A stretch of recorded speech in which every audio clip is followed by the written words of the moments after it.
시골 모나카 5월 초 일주일 넘게 쉬는 날 이어지는 황금 연휴.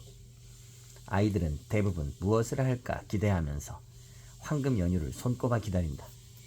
유치원이나 학교에 가지 않아도 되니까 아침부터 저녁까지 마음껏 놀 수 있다. 그 중에는 가족과 여행을 가는 아이도 있을 것이다. 서희가 다니는 유치원에서도 그런 아이들이 많다. 황금 연휴는 한 달도 더 남았는데 아이들은 벌써 들떠있다. 난 시골 할머니 집에 간다. 작년에 논에서 거북이를 잡았는데 올해는 더 크고 멋진 거북이를 잡을 거야. 나는 산에 오르기로 했어. 아빠랑 형들하고 높은 산꼭대기까지 오를 거야. 나도 할머니 집에 가는데 할머니 집 근처에 놀이공원이 있어서 해마다 거기서 놀거든. 아빠 고향이 바다 근처라 우린 물고기 낚시를 해. 아, 빨리 연휴가 됐으면 좋겠다. 정말 너무너무 기대돼. 저마다 흥분해서 왁자지껄 떠들어대는데 서희만 혼자 입을 꾹 다물고 있다. 서희는 황금 연휴 기간에 아무런 계획도 없다. 게다가 서희에게는 반겨줄 시골도 고향도 없다. 할아버지와 할머니, 외할아버지와 외할머니 모두 도시에 사신다. 그것도 서희네 집에서 차로 15분밖에 안 걸리는 가까운 곳이다. 할아버지네도 외할아버지네도 다 너무 좋아. 하지만 우리 집이랑 좀 더 멀리 사시면 놀러 갈 수도 있고 얼마나 좋아. 친구들은 시골에 가서 재밌게 놀이도 실컷 하는데 나는 이게 뭐야? 왠지 손해보는 기분이야.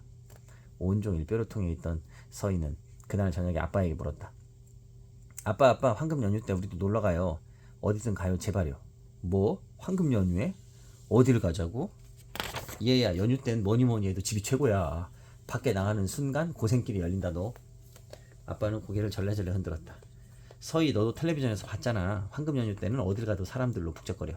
길도 엄청 막혀서 놀이공원이든 바다든 산이든 가는 데만 몇 시간씩 걸리고 도착하면 벌써 돌아갈 걱정을 해야 한다니까.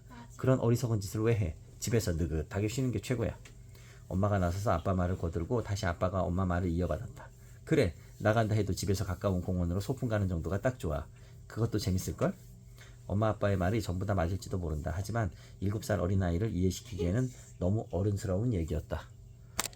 왜 우리 집만 이래? 왜 어린이 마음은 하나도 이해해주지 않는 건데? 서희는 속상해서 마음이 토라져 버렸다. 됐어요. 내 마음도 몰라주고. 난 진짜 우리 엄마 아빠 찾아갈 거예요. 다음 날인 토요일 아침, 서희는 정말로 집을 나왔다. 엄마와 아빠에게 아무 말도 하지 않고 무턱대고 집을 나와버린 것이다. 먼저 지낼 곳부터 찾아야 한다. 가방에 쑤셔넣은 과자들이 있으니 식량은 충분하다. 가장 좋아하는 그림책도 인형도 넣어가지고 왔다. 저금통도 들고 나왔으니까 돈 걱정도 없다. 서희는 어떻게든 엄마 아빠가 당황하고 놀라기를 바랐다. 엄마 아빠가 미안해서 어떡해. 서희 말이 옳았는데 우리가 제대로 듣지도 않고 가고 싶은 곳 어디든 데려갈 테니까 제발 무사히 돌아오기만 하렴. 이라고 후회할 때까지 절대 집에 돌아가지 않을 작정이다. 서희는 은신처가 될 만한 좋은 장소를 찾아 여기저기 기웃거리고 다녔다. 그러다가 낯선 골목 앞까지 왔다. 골목은 좁은 데다 높은 회색 빌딩 사이에 끼어 있어서 아주 어둠컴컴했다. 그런데도 들어가지 않고는 못 베길 만큼 묘한 기운을 뿜어내고 있었다. 마치 보물이 숨겨져 있는 깊고 깊은 동굴처럼. 이 동굴 아니라면 숨어 지낼 장소가 있을 것 같은데? 어두운 곳이라면 질색하는 서희였지만 그만 먹고 골목에 발을 들여놓았다. 골목 안으로 한 걸음 한 걸음 걸어 들어가자 피부에 닿는 공기가 점점 달라졌다. 주변이 고요해지면서 신기한 세계로 서서히 빠져드는 듯한 착각이 들었다. 서희는 가슴이 두근거렸다. 뭔지 몰라도 엄청나게 멋진 일이 기다리고 있을 것만 같았다. 이대로 멈추지 않고 그냥 가는 수밖에 별 도리가 없었다. 그렇게 계속 걸어가던 서희는 골목 안에 덩그러니 서있는 조그만 과자 가게 하나를 발견했다. 서희는 은신처를 찾고 있다는 사실조차 까맣게 잊어버리고 가게로 다가갔다. 보기에도 아주 멋진 과자와 장난감이 가게 처마 밑에 나란히 놓여 있었다. 지금껏 한 번도 본 적 없는 신기한 물건들이었는데 백화점에서 파는 장난감보다도 100배는 더 좋아 보였다. 이야, 이게 다 뭐야? 우와. 안에는 더 근사한 것들이 있을지 모른다는 생각에 서희는 가게로 들어갔다. 역시나 가게 안은 사방이 과자와 장난감으로 꽉꽉 들어차 있었다. 벽에 달린 선반에는 과자 상자와 과자 봉지가 빼곡히 진열되어 있고 계산대 옆에는 알록달록한 사탕이 든 병이 수없이 놓여 있는 데다 안쪽 작은 냉장고에는 가지각색의 음료수가 들어있다. 천장에는 가면과 모형 비행기, 풍선, 작은 인형 같은 것들이 주렁주렁 매달려 있다. 거기 있는 모든 물건은 바라보는 것만으로도 가슴 설레게 특별하고 신기한 것들이다. 서희는 놀이공원보다 훨씬 근사하다고 생각하면서 쉴 새 없이 두리번거리느라 눈을 어느 한 곳에 두지 못했다. 그러다가 마침내 발견한 어떤 물건에 온통 마음을 빼앗겨버렸다. 서희 손바닥에도 올려놓을 수 있을 만큼 조그만 상자였다. 상자는 앙증맞게 돋아난 새싹 같은 바탕색에 물결치는 황금색 논이 그려진 포장지로 쌓여 있었다. 그저 그것뿐인데도 서희는 상자에서 눈을 뗄 수가 없었다. 갖고 싶다라는 생각이 몸속 깊은 곳에서 아주 강렬하게 솟아올랐다. 손을 뻗어 상자를 잡았을 때 서희의 머리 위에서 다정한 목소리가 울렸다. 어서 오십시오, 행운의 손님. 서희는 멈칫하며 고개를 들었다. 어느 틈엔가 바로 옆에 아주 커다란 아주머니가 서 있었다. 한참을 올려다봐야 할 정도로 키가 크고 머리카락은 서희 할머니보다도 하얗다. 그런데 얼굴은 또 주름 하나 없이 통통하다. 자줏빛 한복을 입고 머리는 알록달록한 비녀로 장식해 세련되어 보인다. 아주머니는 서희가 집어든 상자를 보더니 빙그레 웃었다. 어머나, 벌써 원하시는 물건을 정하셨나 봅니다. 네, 이거 주세요. 이건 시골 모나카이옵니다. 시골 모나카요? 이름이 근사하다고 생각하며 서희는 방긋 미소 지었다. 지금 서희가 가장 바라는 것이 바로 시골이어서인지 더더욱 반가웠다. 오로지 자기만을 위해서 만들어진 물건 같아 기뻤다. 흐뭇한 기분에 젖어있는 서희에게 아주머니가 가격은 50원이옵니다 라고 말했다. 서희는 얼른 가방에서 저금통을 꺼내 50원짜리 동전을 찾아 내밀었다. 그런데 아주머니는 받지 않고 알쏭달쏭한 말을 했다. 그것 말고 다른 50원짜리 동전으로 부탁드리옵니다. 네? 어떤 게 좋을까요? 그러면 저금통을 잠깐만 보여주시겠습니까? 아주머니는 서희한테 건네받은 저금통에서 뒤집어 손바닥 위에 동전을 쫘르륵 쏟았다. 동전 더미에서 50원짜리 하나를 망설임 없이 집어 올렸다. 이것이옵니다. 1976년에 발행된 50원. 구입해 주셔서 감사합니다. 이제 되었사옵니다. 아까 제가 드린 동전도 50원짜리였는데 그거랑 달라요? 다르다마다요. 그 차이가 저희 전천당에서는 아주 중요합니다. 무슨 말인지 잘 모르겠어요. 후후후. 어쨌든 이제 시골 모나카는 손님 것이옵니다. 자, 받으십시오. 고맙습니다. 해벌쭉 웃으며 과자 상자를 받아드는 서희에게 아주머니가 한마디 덧붙였다. 손님은 아직 어리시니 설명을 좀 해드리겠습니다. 이 과자는 이름 그대로 시골을 가져다주는 효과가 있어서 시골을 원하는 사람에게 딱 맞는 물건이옵니다. 저요. 저는 시골에 있었으면 좋겠거든요. 역시 그러시군요. 그렇지만 좀 더 들어주십시오. 자연이 아름다운 곳에서 살고 싶은 정도라면 과자를 반만 잘라 드셔야 합니다. 그렇지 않고 시골이 고향이길 바란다면 자르지 말고 그대로 다 드십시오. 아시겠지요? 다 알아들을 수 없었지만 서희는 고개를 끄덕이며 이렇게 생각했다. 난 통째로 먹어야겠네. 친구 유가 시골은 엄마 아빠의 고향을 말하는 거랬잖아. 알겠습니다. 한 가지 더. 과자 포장지는 잘 보관해 두는 게 좋사옵니다. 나중에 필요할지도 모르니까요. 정말요? 그럼 잘 놔둘게요. 고맙습니다, 아주머니. 서희는 인사를 하고서 시골 모나카의 상자를 손에 꼭 쥐고 가게 밖으로 뛰어나갔다. 집을 나와 숨어 지내겠다던 계획은 까맣게 잊고 신이 나서 강중강중 뛰어 집으로 돌아갔다. 집에서는 엄마가 무서운 얼굴로 기다리고 있었다. 시야, 어디 갔었어? 걱정했잖아. 죄송해요, 엄마. 잠깐 산책하고 왔어요. 얘가 정말 밖에 나갈 때는 엄마나 아빠한테 꼭 말하라고 했지. 또 이러면 아주 혼나. 엄마 말 알아들었어? 네. 그럼 빨리 손 씻고 와. 아침 먹게. 그렇지만 서희는 욕실로 가는 대신 자기 방으로 쏙 들어갔다. 1분 1초라도 빨리 시골 모나카를 먹고 싶었기 때문이다. 찢어지지 않게 조심조심 포장지를 벗기고 상자 뚜껑을 열었다. 상자 안에 모나카가 하나 들어있었다. 겉보기에는 흔히 먹는 모나카하고 별다르지 않았다. 팥소를 감싼 동그랗고 얇은 과자 껍질은 데이지꽃의 모양이었다. 진짜 모나카네. 모나카야. 솔직히 말하면 서희는 모나카를 별로 좋아하지 않는다. 팥이 너무 많은 데다가 달기까지 해서 금세 질려버린다. 과자 껍질도 이에 자꾸 달라붙어 신경 쓰인다. 그렇지만 그토록 바라던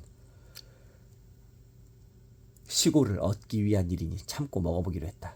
물론 반으로 나누지 않고 통째로 덥석 깨물었다. 우와, 너무 맛있어서 서희는 눈이 휘둥그레졌다. 시골 모나카는 특별했다. 과자 껍질은 그렇지만 그토록 바라던 시골을 얻기 위한 일이니 참고 먹어보기로 했다. 물론 반으로 나누지 않고 통째로 덥석 물었다. 우와, 너무 맛있어서 서희는 눈이 휘둥그레졌다. 시골 모나카는 특별했다. 과자 껍질은 바삭바삭하고 안에 든 팥소는 알맞게 달았다. 게다가 팥소 안에 조그만 찰떡까지 들어있어서 쫀득쫀득 씹는 맛도 즐길 수 있었다. 소박하고 어딘가 예스러운 맛도 났다. 달콤하고 기분 좋은 느낌이 찰랑찰랑 밀려오는 것 같다. 서희는 황홀한 맛을 느끼며 모나카를 다 먹었다. 너무 맛있잖아. 이 모나카라면 10개도 먹겠네. 아쉬워하며 손가락을 빨다가 서희는 시골 모나카 포장지를 가지런히 접었다. 포장지가 예뻐서 나중에 종이접기 할 때 써도 좋을 것 같았다. 그 흰머리 아주머니도 잘 보관해 두는 게 좋다고 했고, 서희는 작게 접은 포장지를 책상 서랍 안에 넣었다. 그때 엄마가 서희를 불렀다. 어서 아침 먹어. 네, 가요. 서희는 후다닥 주방으로 가서 아무것도 먹지 않은 척 시치미를 떼고 아침을 먹기 시작했다. 여전히 머릿속은 온통 시골 모나카 생각뿐이었다. 나한테 언제 시골이 생길까? 황금 연휴가 되기 전에 소원이 이루어지면 좋을 텐데. 그때 느닷없이 전화벨이 울렸다. 토요일 아침인데 별일이다. 아빠가 얼른 수화기를 들었다. 아, 여보세요? 아버지가 이 시간에 웬일이세요? 네, 잠깐만요. 지금 뭐라고 하셨어요? 갑자기 이사라니 무슨 말씀이세요? 심각한 표정으로 통화하는 아빠를 보고 엄마는 깜짝 놀랐다. 그러나 서희는 기대하는 마음으로 눈을 반짝 귀를 쫑긋했다. 이사? 할아버지가 이사 가신다고? 그럼 정말 시골이 생기는 거네? 드디어 나도 황금 연휴 때 시골에 놀러 갈 수 있다. 야호, 신난다. 그런데 그때 엄마 휴대전화가 띠리링 울렸다. 문자 메시지가 온 모양이다. 아침부터 누구지? 이게 무슨 소리야? 거짓말. 메시지를 읽자마자 엄마도 당황한 얼굴로 휴대전화를 들고 방으로 뛰어들어갔다. 아무한테도 방해받지 않고 통화하려는가 보다. 아빠가 수화기를 내려놓은 것과 동시에 엄마도 방에서 나왔다. 두 사람은 얼굴은 똑같이 창백했다. 먼저 입을 뗀 사람은 아빠였다. 방금 전화 아버지한테서 온 거야. 북쪽 산골 마을에 사는 친척이 집을 아주 싸게 내놨다고 이사를 할까 하신데 그것도 이달하네. 너무 갑작스러워서 믿어지지가 않네. 지금 사시는 집 대출도 이제 막 다 갚았는데. 여보, 그게 있잖아. 우리 부모님도 이사하시겠다고 연락이 왔어. 뭐라고? 문득 고향이 그리워져서 이사하고 싶으실 때 친척집이 비어있어서 당장이라도 갈 수 있다면서 들떠 계셔. 장인어른도 고향이 어디라고 하셨더라? 남쪽 끝 바닷가. 근데 아무래도 좀 이상해. 아버지는 시골 어촌에서 태어나셨지만 어릴 때 도시로 이사와서 줄곧 여기에서 사셨거든. 이제 와서 갑자기 고향이라니. 우리 부모님도 마찬가지야. 고향이 북쪽 산골은 맞지만 아버지는 여기서 내내 사셨으니까 갑자기 귀향 생각을 하실 리가 없는데. 엄마 아빠가 얼떨떨한 얼굴로 멍하게 있자 서희는 가만히 있지 못하고 큰 소리로 말했다. 엄마, 아빠, 할아버지랑 외할아버지 고향이 어딘데요? 여기서 멀어요? 뭐냐고요? 아주 멀지. 이제 어떡하지? 양쪽 어른들 집과 가까워서 이 동네에 집을 구한 건데. 그러게 정말 어쩌면 좋아. 엄마 아빠는 머리가 아픈데 서희 혼자 신나서 자꾸만 웃음이 배시 새어나왔다. 할아버지와 외할아버지가 모두 이사한다는 것은 시골이 두 곳이나 생긴다는 뜻이다. 서희는 기분이 두 배로 좋았다. 근데 엄마 아빠는 왜 저렇게 걱정스러운 얼굴이지? 기뻐할 일인데? 이때까지만 해도 서희는 알지 못했다. 엄마 아빠가 무엇을 걱정하고 있는지를. 서희는 풀이 잔뜩 죽었다. 외할아버지와 할아버지가 번갯불에 콩 볶아 먹듯 각자 멀리 북부 지방과 남부 지방으로 이사를 간 지 2주가 지났다. 지난 2주 동안 서희는 깨달았다. 시골이 있다는 것이 꼭 좋은 일은 아니라는 사실을.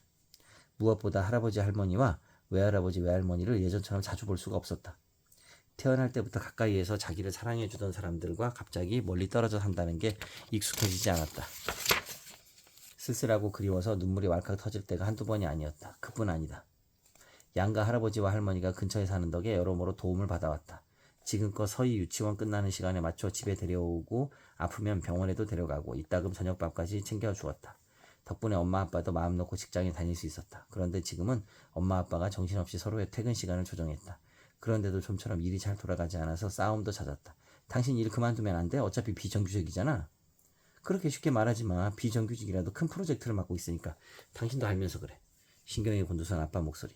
날카롭고 높은 엄마 목소리. 언젠가부터 서희는 엄마와 아빠의 다툼 소리를 들으면 가슴이 벌렁벌렁 뛰기 시작했다. 그래도 서희는 아직 희망을 가지고 있다. 바로 황금 연휴다. 시골에 가서 할아버지와 할머니를 만나면 엄마 아빠도 분명히 기운을 차릴 것이다. 같이 실컷 놀고 할머니가 만들어주는 맛있는 음식도 먹고 그러면 모두 다 좋아질 게 틀림없다. 서희는 손가락을 꼽아가며 황금 연휴를 기다렸다. 그런데 이번에는 어디를 갈지 결정하는 게 또 문제거리였다. 얼마 전에 아버지 댁이든 장인어른 댁이든 한쪽밖에 갈 수 없어 하고 아빠가 잘라 말했다. 두 곳 다 너무 먼데 방향도 정반대라서 이동 시간을 생각하면 양쪽 집엔 다 가기 힘들어. 어느 한 곳을 선택해야지. 나는 우리 아버지 댁에 가면 좋겠는데 부모님이 어떤 곳에 사시는지 별일이 없는지 잘 계시는지 한번 봐야 하니까. 물론 그러시겠지. 엄마는 아빠를 노려보았다. 하지만 나도 마찬가지야. 우리 부모님이 걱정된다고 알아? 누가 그걸 모르나. 하지만 아버지 댁이 있는 북쪽 산골은 겨울에 눈이 많이 내리잖아. 그럼 교통편이 문제고, 그러니까 이번 연휴 때는 아버지 댁에 가고 장인어른 댁에는 여름방학이나 설날에 가자고. 당신 말대로라면 아버님 댁이야말로 여름방학에 가는 게 좋지. 우리 부모님 댁부터 먼저 가. 더구나 우리 부모님이 어머님 아버님보다 연세도 더 많으시잖아. 당신 왜 이렇게 양보가 없어? 아우 정말. 당신이야말로 무조건 자기 의견만 밀어붙이잖아. 엄마 아빠는 크게 싸운 끝에 결국 무리해서라도 양쪽 집에 다 가기로 결론을 내렸다. 먼저 비행기를 타고 북부지방으로 이동한 다음 렌터카로 3시간을 달려서 할아버지 집으로 갔다. 새 집은 정말로 시골에 있다. 산으로 둘러싸여 있고 근처에 집도 몇 채 없다.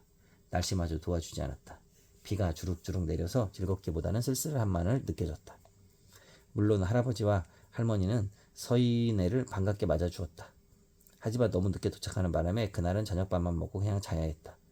다음 날도 비가 내려 아무데도 못 가고 집 안에만 틀어박혀 있었다. 서희 미안하구나. 할아버지 집 근처에는 서희가 좋아할 만한 가게도 없고 공원도 하나도 없네. 그럼 강은요? 할아버지 강에서 물고기 같은 거 자꾸 놀 수 있어요? 강이 있긴 한데 물살이 워낙 강해서 가까이 가면 위험하단다. 그럼 산에서 놀 수 있어요? 아니 비가 이렇게 내리는데. 이것도 못하고 저것도 못하는 사이 외할아버지가 사는 시골로 가야 할 시간이 되었다. 엄마 아빠는 할아버지와 할머니도 만나고 새로운 집도 봐서 만족한 것 같았지만 서희는 그렇지 않았다. 헤어지고 싶지 않아서 울었다. 그런 서희를 보면서 할머니는 물론 할아버지까지 눈물을 글썽였다. 엄마 아빠는 서희를 억지로 떼어내다시피 해서 렌터카에 태웠다. 한참을 달려 차를 반납한 뒤 다시 심야버스로 갈아타고 이동했다. 버스 안이 후덥지근하고 공기가 탁해서 서희는 멀미가 났다. 간신히 참고 목적지에 내렸는데 또 렌터카로 2시간을 더 가야 한단다. 그야말로 산 넘고 물 건너 외할아버지 집에 도착했다. 외할아버지 외할머니도 서희네 가족을 반갑게 맞아주었다. 서희도 외할아버지 외할머니를 만나 기뻤다. 하지만 딱 거기까지. 더 이상 즐거운 일은 일어나지 않았다. 그곳은 작은 항구 마을인데 조개 껍데기를 주울 모래사장도 없고 같이 놀 또래 친구는 그림자도 찾아볼 수 없었다. 더구나 가까스로 도착했는데 다음날 집으로 돌아가야 하는 일정이었다. 머무를 수 있는 시간은 고작 하루뿐. 외할아버지 외할머니와 헤어지면서 서희가 다시 대성통곡한 건 말할 것도 없다. 집으로 돌아왔을 때는 가족 모두가 녹초가 되어 있었다. 특히 서희는 너무 힘들었던 나머지 10가지 올랐다. 이 일로 아빠와 엄마는 크게 다투었다. 이불 속에 파묻혀 건너방에서 새어나오는 고함 소리를 들으며 서희는 눈물을 줄줄 흘렸다. 그토록 꿈에 그리던 시골은 조금도 즐겁지 않았다. 할아버지 할머니와 멀리 떨어져 있다는 사실에 새삼스럽게 서러움만 북받칠 뿐이었다. 게다가 아빠와 엄마는 거의 하루도 빠짐없이 싸움을 이어갔다. 이 모든 일이 일어난 배경에는 서희가 먹은 시골 모나카가 있었다. 밥만 먹었더라면 결과가 달라졌을까? 아니야, 애초에 시골 따위 필요 없었어. 시골이 있는 것보다 우리 할아버지 할머니가 옆에 사시는 게 더 좋아. 서희는 문득 화가 났다. 우리 집이 이렇게 된 거 전부 시골 모나카 탓이야. 서희는 후들거리는 몸을 일으켜 책상 서랍에서 연두색 종이를 꺼냈다. 시골 모나카를 쌌던 포장지다. 이런 걸 보물단지처럼 간직했다고 생각하니 도저히 참을 수 없었다. 필요 없어. 이런 게 다 무슨 소용이야. 서희는 화도 나고 슬프기도 했다. 그 화풀이로 포장지를 짝짝 찢어서 휴지통에 던져버렸다. 다음날 아침 서희는 기운 없이 요구르트를 먹고 있다. 아빠는 뚱한 얼굴로 커피를 마시고 엄마는 휴대전화를 보느라 고개도 들지 않는다. 그때 전화벨이 울렸다. 아침부터 누구야? 아빠는 못마땅한 듯 혀를 차면서 전화를 받았다. 아버지, 네, 뭐라고요? 정말요? 네, 그래 주시면 저희야 고맙지요. 뭔가 흥분한 모습으로 대답하는 아빠를 보고 서희와 엄마는 고개를 갸우거렸다. 전화를 끊고 아빠는 눈을 반짝거리며 두 사람을 돌아보았다. 여보, 서희, 할아버지 할머니가 본래 사시던 집으로 돌아오시겠대. 정말? 실은 궁금해서 한번 살아보려고 하셨던 건데 시골 생활이 생각할 만큼 잘 맞지 않으셨나 봐. 그래서 다음 주에 돌아오신대. 다행히 전에 사시던 집이 아직 팔리지 않아서 바로 돌아올 수 있을 거라 하시네. 어머, 잘됐다. 들었지 서희? 할아버지하고 할머니가 곧 돌아오신대. 네, 들었어요. 진짜 기뻐요. 그때였다. 이번에는 엄마의 휴대전화가 울렸다. 받아보니 외할머니한테서 걸려온 전화인데 글쎄 외할머니네도 다시 이 동네로 돌아오신단다. 전화기 밖으로 외할머니 목소리가 새어나왔다. 저번에 너희가 다녀가고 서희 얼굴이 이른거려서 참을 수가 있어야지. 그리고 오랫동안 정부치고 살던 곳이라 그런지 우리 동네가 그립더라. 아무래도 도시가 익숙해서 편하고 좋아. 예. 그야 그렇죠. 엄마랑 아빠도 그렇고 우리 이곳이 고향이나 다름없는데 시골이 공기 좋고 여유롭다고 해도 낯선 곳이라 불편한 점도 있을 거예요. 어쨌든 돌아오신다니 대환영이에요. 기다릴게요, 엄마. 그래, 가능한 한 빨리 정하고 돌아간다고 서희한테도 전해주렴. 전화를 끊고 나서 세 사람은 아무 말도 없이 서로 얼굴만 멀뚱멀뚱 바라보았다. 모두 어이없어하는 표정이었다. 들었지? 지금 통화하는 소리. 네, 엄마. 장모님 장인어른도 돌아오신다는 거지? 그렇다네. 이게 무슨 일이래. 결국 이렇게 될 거. 지난 한 달 동안 그 소동을 치렀던 거야? 나도 꼭 귀신에 홀린 것 같아. 어쨌든 잘 됐다. 그렇지만 지금 이 상황이 가장 이해되지 않는 사람은 서희였다. 왜 갑자기 할아버지와 할머니가 다들 돌아오신다는 걸까? 서희는 갑자기 자기가 알지 못하는 신기한 힘 때문이라고밖에 생각할 수 없었다. 혹시 시골 문학가의 힘이 사라져버렸나? 장난감의 건전지가 다 된 거랑 비슷하게. 어쨌든 다행이라고 생각하며 서희는 후유하고 안도의 한숨을 내쉬었다. 엄마 말대로 서희네 가족은 이곳이 고향이다. 시골이 있는 아이들은 시골을 즐기면 된다. 시골이 없는 서희는 그만큼 가까이에 사는 할아버지 할머니와 같이 잘 지내면 된다. 행복한 기분으로 서희는 방긋 웃었다. 사실 서희의 생각은 반은 맞았다.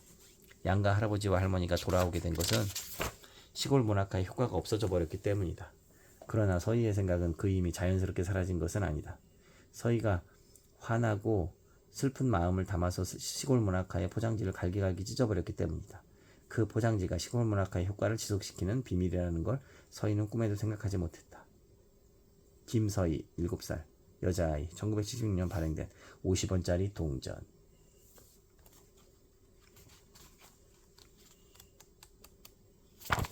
쿵짝 친구 만주. 자, 다음 시간에는 각자 자기가 즐기는 취미가 무엇인지 발표하기로 하자. 담임 선생님의 말에 신영이의 얼굴이 하얘졌다. 순간 머릿속에 짓궂은 웃음소리가 되살아났다. 뭐야, 할아버지 같잖아. 킥킥. 분재? 분재가 뭔데? 분재를 좋아한다고? 이상해. 초등학교 2학년 때 별 생각 없이 분재, 가로하고 화초나 나무 따위를 화분에 심어서 줄기나 가지를 보기 좋게 가꾸는 것가 취미라고 말했다가 반 아이들 사이에서 된통 놀림을 당했던 적이 있다. 신영이는 괜히 솔직히 말했어. 다시는 얘기 안 할 거야. 라고 속으로 엄청나게 후회했다. 게다가 그 뒤로 할배라는 별명이 붙었고 괜히 반 아이들의 놀림감이 되곤 했다. 초등학교 3학년에 올라가면서 반이 겨우 바뀌어 할배라는 별명에서 벗어날 때 스바루는 얼마나 홀가분했는지 모른다. 이렇게 호되게 시달렸는데도 신영이의 분재 사랑은 멈추지 않았다. 신영은 분재를 좋아하게 된 계기는 할아버지다. 7살 때 할아버지를 따라 분재 시장에 갔었는데 그때 처음 분재를 보고 완전히 반해버렸다. 작은 화분 안에서도 커다란 나무처럼 당당히 서 있는 소나무, 아름다운 잎을 들이운 단풍나무, 작은 열매를 잔뜩 매단 사과나무 등 모두 저마다 아주 멋있었다. 뭐랄까, 분재는 완성된 모습의 축소판 그 자체다. 바라보고 있으면 완전히 다른 세계를 들여다보는 것 같은 신비로운 설렘을 느낄 수 있다. 그때 할아버지가 사주었던 작은 매화나무는 지금도 잘 자란다. 신영이가 직접 가지의 모양을 잡아 가위로 다듬기도 하고 햇빛이 닿는 방향을 고민해서 화분을 돌려놓기도 한다. 덕분에 해마다 2월이면 향기가 그윽한 매화꽃을 피어낸다. 매화나무 분재 말고도 그동안 용돈을 아껴서 새로 온 분재들을 사모았던 터라 지금은 신영의 작은 공간이 갖가지 분재들로 그득하다. 그 분재들은 신영이가 가장 아끼는 보물이다. 그렇지만 신영은 분재 이야기를 아무한테도 털어놓지 않기로 마음먹었다. 예전처럼 바보 취급을 당하는 건 한 번이면 충분하다. 나도 이제 6학년이나 되었으니 2학년 때 했던 실수는 되풀이하지 않을 거야. 옆자리에 앉은 유고가 희죽희죽 웃어가며 그러고 보니 신영 너 취미가 분재 가꾸기 아니었냐? 라고 물어봤을 때 신영은 가볍게 받아쳤냐. 얘가 뭘 모르시네. 그럴 리가 있냐? 너 2학년 땐가 그렇게 말했었잖아. 그게 언제적 일인데 아직도 얘기하냐? 지금은 옛날이랑 다르다고. 하긴 그렇지. 초등학생이 분재같이 고리타분한 걸 할 리가 없지. 신영은 맞장구 치느라 고개를 끄덕이면서도 마음이 괴로웠다. 실제로 분재 애호가는 할아버지 뻘 사람이 많다. 분재 시장에 가도 자기 같은 초등학생은 눈을 씻고 찾아봐도 없다. 정말 내가 이상한 건가? 그렇게 생각하는 것도 괴로웠다. 분재를 좋아하는 자기 또래 아이, 그런 아이가 한 명이라도 있으면 얼마나 좋을까. 아니야, 기다려봐. 틀림없이 있기는 있을 거야. 하지만 있다고 해도 신영이처럼 비밀로 꼭꼭 숨기고 있을 게 분명하다. 찾아낼 수 있다면 좋을 텐데. 찾아서 우리는 취미가 같다고 당당하게 말할 수 있으면 좋을 텐데. 다음 수업 시간에 신영은 내가 좋아하는 것은 만화책과 애니메이션입니다 라고 대충 얼버무렸지만 분재 친구를 찾고 싶은 마음은 가라앉지 않았다. 그런데 그날 학교가 끝나고 집으로 가는 길에 신영이는 어떻게 된 일인지 낯선 뒷골목에서 헤매고 말았다. 그리고 뭔가에 이끌리듯 이상한 과자 가게에 다다르게 되었다. 그 가게에 있는 과자들은 정말 기가 막혔다. 비버 초코바, 일기 계피사탕, 냥이 기사, 무지개 물엿, 모범생 콩떡, 아이디어 팥떡, 흐뭇한 슈크림, 뭘까나 바나나 등등. 재미있고 신기한 과자들이 잔뜩 있어서 신영이는 자기도 모르게 빠져들고 말았다. 두리번 둘러보고 있는데 가게 안에서 한복 차림의 덩치 큰 아주머니가 나왔다. 젊은지 나이가 많은지 짐작도 할 수 없는 아주머니였다. 머리카락은 눈처럼 하얗고 통통한 얼굴에 빨간 입술이 썩 잘 어울리는 어쨌든 이상할 정도로 힘이 넘치는 사람이었다. 아주머니는 싱긋 웃더니 노래하듯이 말했다. 어서 오십시오 행운의 손님. 전천당에 오신 걸 환영합니다. 원하시는 물건이 있사옵니까? 아주머니가 상냥하게 물어오자 신영은 자기 마음을 솔직하게 털어놓았다. 저 분재를 좋아해요. 어머나 멋진 취미십니다. 뭐 멋진가요? 그렇지만 학교 친구들은 그렇게 생각하지 않거든요. 모두 저를 이상하다고 얘기해요. 심지어 할배라고 놀려요. 그래서 아무한테도 말을 못해요. 저와 같은 취미를 가진 아이가 어딘가 있을 것 같은데 그런 애하고 친해질 수 없을까요? 과연 그렇겠다면서 아주머니는 고개를 끄덕였다. 그러니까 취미가 잘 맞는 친구를 찾고 싶다는 말씀이시지요? 그렇다면 안성맞춤인 과자가 있사옵니다. 아주머니는 높은 선반 위로 팔을 뻗어 나무 상자를 잡아당기더니 신영이 앞에 뚜껑을 열어 보였다. 야트막한 상자 안에 동그란 만주가 가지런히 담겨 있었다. 껍질이 연한 갈색인데 딱 봐도 아주 먹음직스러웠다. 한가운데 펜으로 그린 것 같은 빨간 꽃 모양도 예뻤다. 신영은 숨이 멎을 것만 같았다. 뭐지 이거? 분재를 처음 봤을 때처럼 가슴이 쿵쾅쿵쾅 뛰었다. 보자마자 갖고 싶은 마음이 굴뚝 같았다. 그런 신영에게 아주머니는 다정한 목소리로 가만가만 이야기했다. 쿵짝, 친구 만주이옵니다. 자기와 취미가 같아 쿵짝이 잘 맞는 상대를 한눈에 알아볼 수 있는 물건, 바로 손님이 원하시는 물건이라고 생각하는데 어떠십니까? 살게요. 그렇다면 값을 치러주십시오. 500원이옵니다.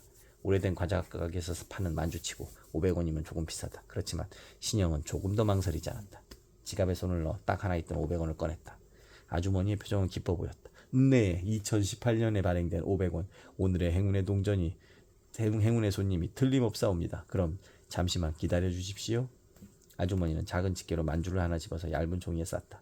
그것을 신영에게 건네주면서 마지막으로 속삭였다. 무슨 일이든 타이밍이 중요합니다. 타이밍을 잘 봐가면서 친구에게 말을 건네야 합니다. 아시겠지요? 부디 잘 이용하시길 바랍니다.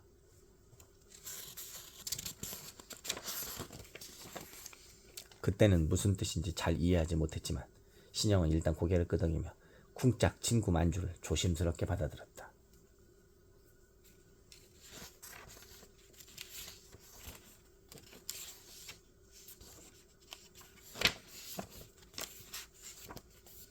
그때는 무슨 뜻인지 잘 이해하지 못했지만 신영은 일단 고개를 끄덕였다. 다음날 아침 신영은 부지런히 학교로 향했다. 얼굴이 기쁨으로 반짝반짝 빛났다.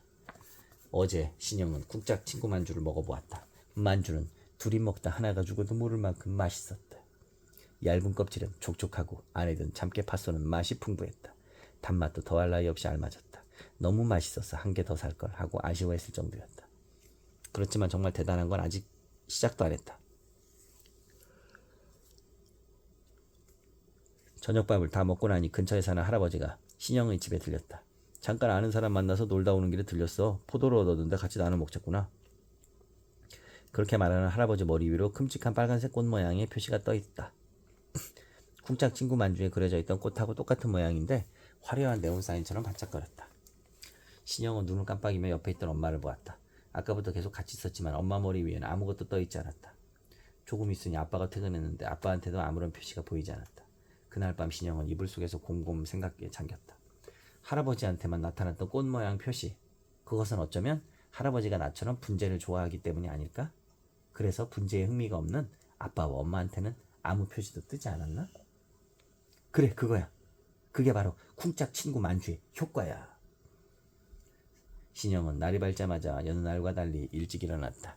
그리고 한껏 들뜬 기분으로 학교에 갔다. 아이들이 많이 모이는 학교에서라면 틀림없이 친구를 한 명쯤은 찾을 수 있을 것이다. 학교 가는 길은 이미 아이들로 북적거리고 있었다.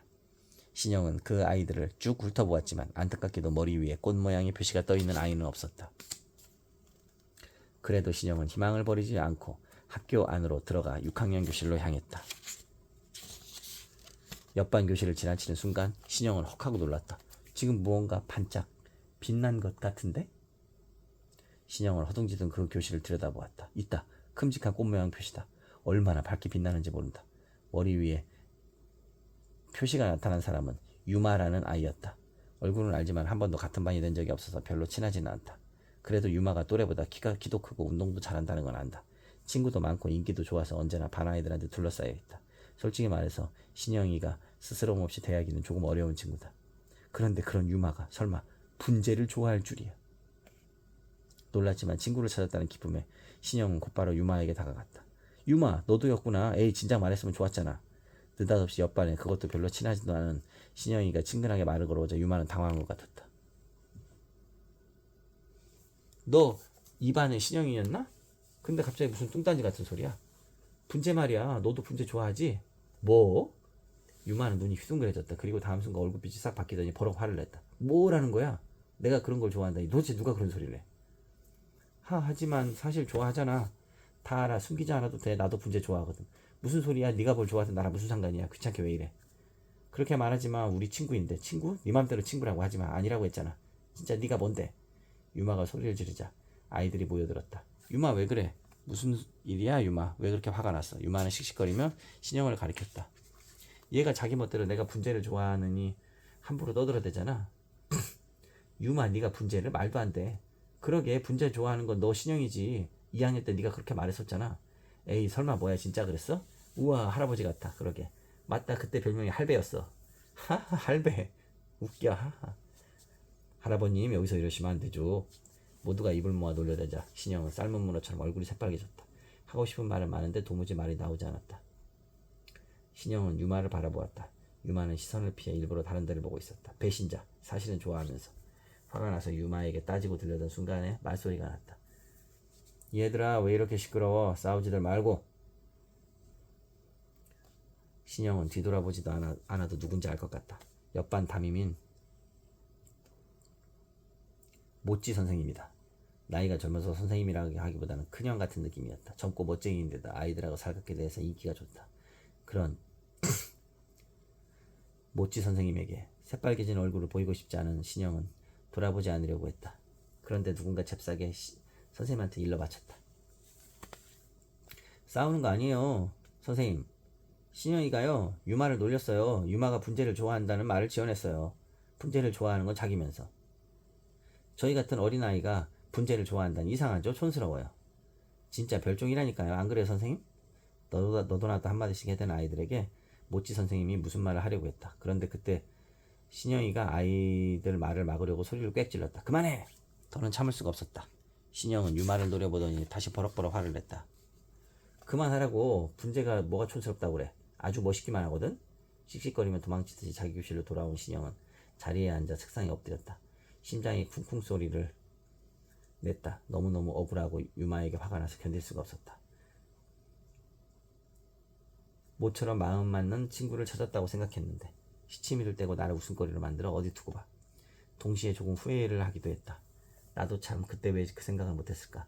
친구를 찾는 과자가 아니라 친구를 만들어주는 과자를 골랐어야지. 그 과자 가게라면 분명히 그런 과자도 있었을 텐데. 한 번 더 그 과자 가게를 찾아가 볼까? 아니야. 그 전에 유마가 진짜 무슨 생각인지 확인해 봐야겠어. 이렇게 물러설 순 없어. 신영은 그렇게 마음먹었다. 며칠이 지나고 학교 수업이 모두 끝난 뒤였다. 그날은 학교에서 도서위원을 맡은 유마가 집에 늦게 가는 날이었다. 신영은 유마가 늦는다는 걸 알고 집에 가서 분재 화분을 하나 골라 들고 다시 밖으로 나왔다.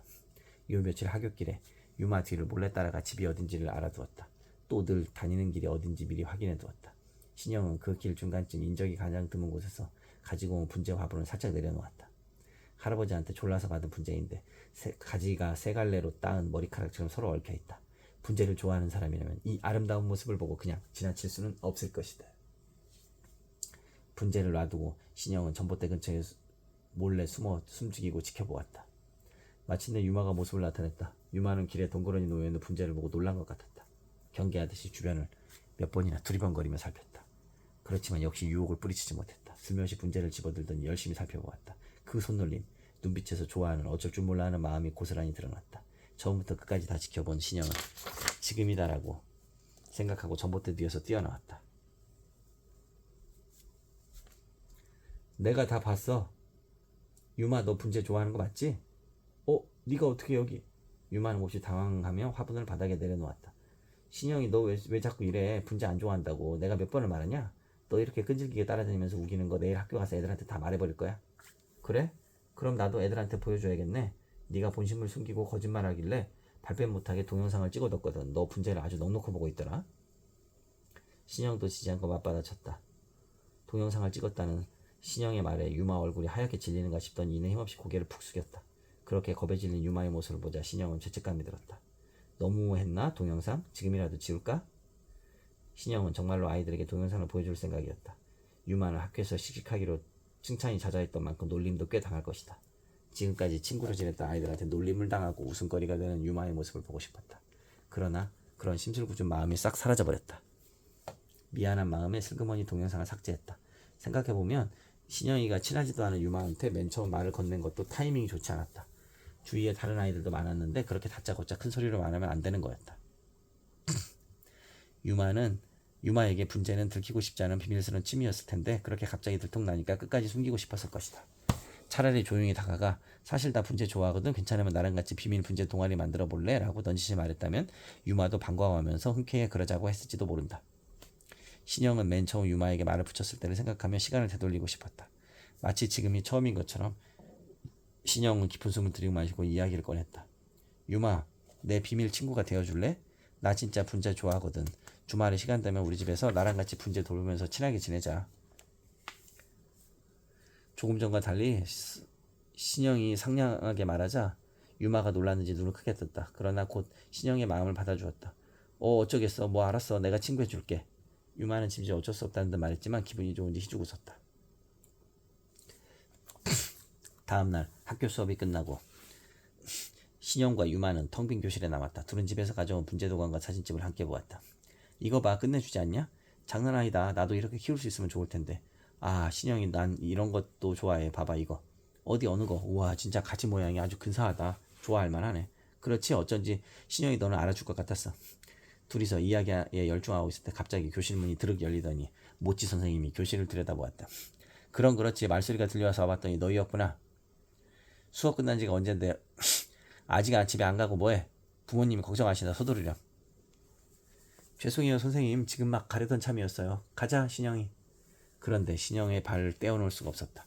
왜냐하면 모찌 선생님 머리 위에 커다란 꽃 모양 표시가 빛나고 있는 게 아닌가? 설마 모찌 선생님도?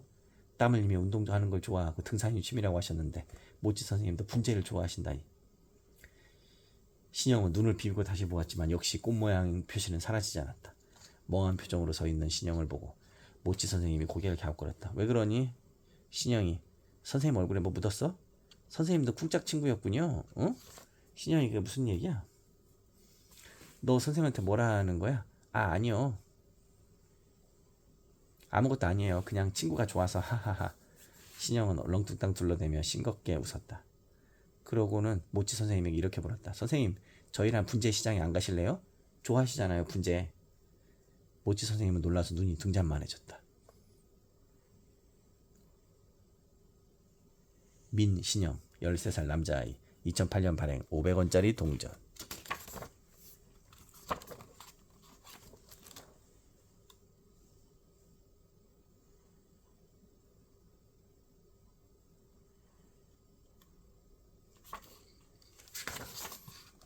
에필로그. 흰 벽으로 둘러싸인 연구실 안에 하얀 가운을 입은 사람들이 모여있다. 그들은 모두 한 남자를 골똘히 바라보고 있다. 그 남자는 보고서 같은 것을 읽다가 이윽고 얼굴을 들더니 크게 고개를 끄덕거렸다. 다들 정보를 아주 많이 모아주었네. 내가 조사해왔던 사례하고 대부분 일치해. 전천당의 자료는 이거면 충분하겠어. 그럼 드디어 시작하시는 겁니까? 로크조 교수님? 그래, 2단계 계획으로 넘어가도록 하지. 자질 없도록 준비하게. 네, 교수님 기대됩니다. 아무렴 정말 기대되는 일이지. 그렇게 말하고 남자는 후후후하고 어쩐지 불쾌하게 웃었다. 이상한 과자가게 전천당 13권을 기대해 주십시오.